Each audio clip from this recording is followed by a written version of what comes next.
there's a major financial problem, and I think that absolutely has to be acknowledged. But I don't think that is an excuse for not having a plan of action, a vision, even if it has got to be delivered incrementally. I think it is, I think it's something that absolutely should have been central.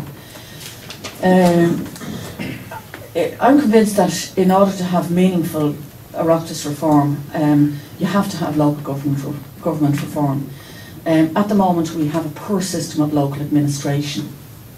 The functions of local government, they're much more limited than countries that have a really good system like Denmark. And they have a really comprehensive system with everything from childcare to leisure services to policing to the whole lot of things. It's highly valued by the population who engage with it. If it was to go tomorrow, there would be uproar in Denmark. And people pay for it. People will pay for the systems at that level, but the distribution of taxation is different. If we're to remove the parish pump from our politics, we really need to ensure that the parish pump is where it should be. I mean, the idea and the concept of a parish pump is a good one. That people will come together and they will help somebody out if their house is on fire or something, and the buckets of water will go there and all of the rest of it. And that is a good, solid piece of solidarity. But it has to be it has to be in the right place. As I said earlier, our system of local government is largely inherited, and in order to exercise control, in the early days of the state, it had its wings clipped. And indeed, there was always this deep suspicion and mistrust, because control was the thing certainly the first decade. And it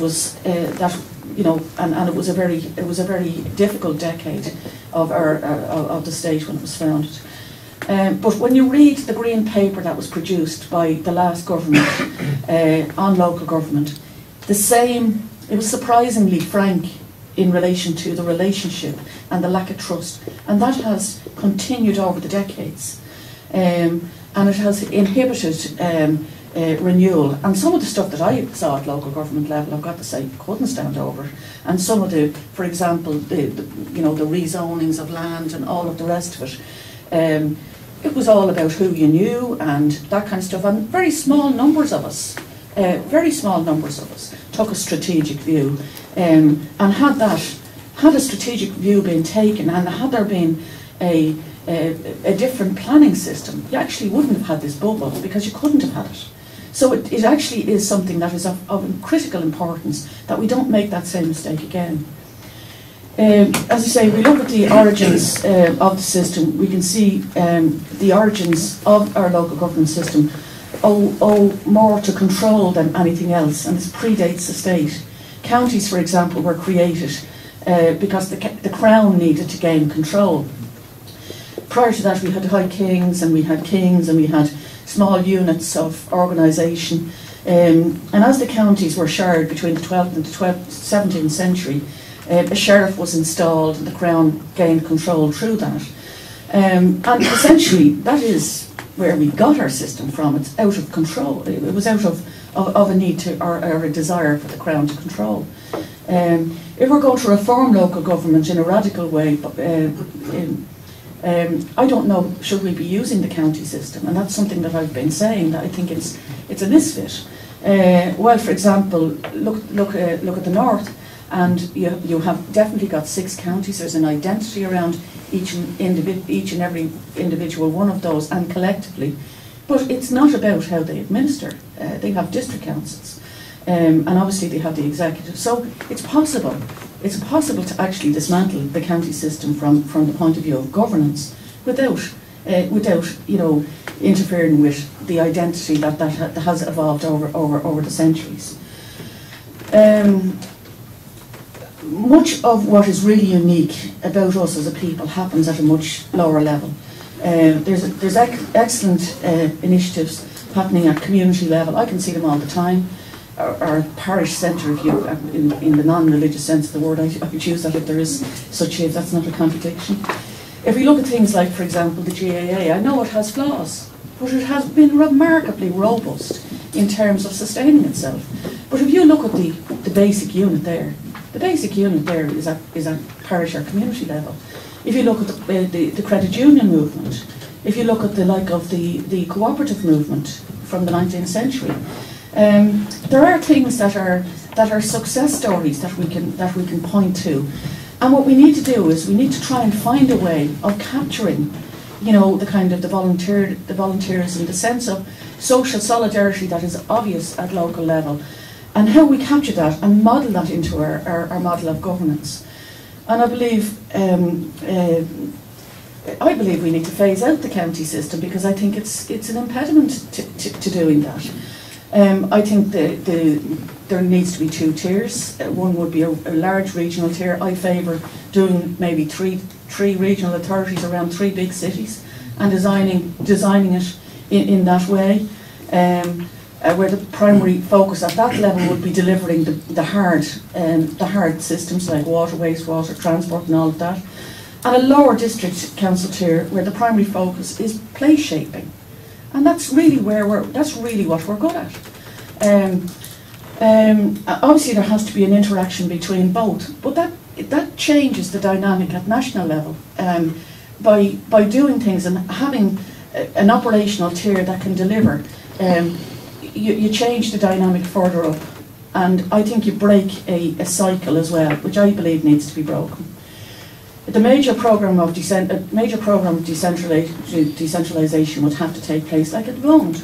Well, certainly during the boom years, or so-called boom years, you had ministers going around the country handing out cheques for this, you know, running track, or for that, you know, community hall or something. That shouldn't be where that kind of thing happens. That should be decided where people really need to make the decision, what's the best fit for their local area. And I think if you change the dynamics of what happens at local level, you will change the dynamics of what happens at national level, and you would be truly putting the parish pump where it should be. I think if the county council system was an announcement tomorrow morning that it was going to be abolished, I actually don't think there'd be a revolution. I think there would be a small number of people who would be stakeholders that would complain about it. But if there was a real system of local democracy, I think that would be revolutionary. And I think it would be about capturing what's best about us as a people. I think we would have the potential of getting serious reform.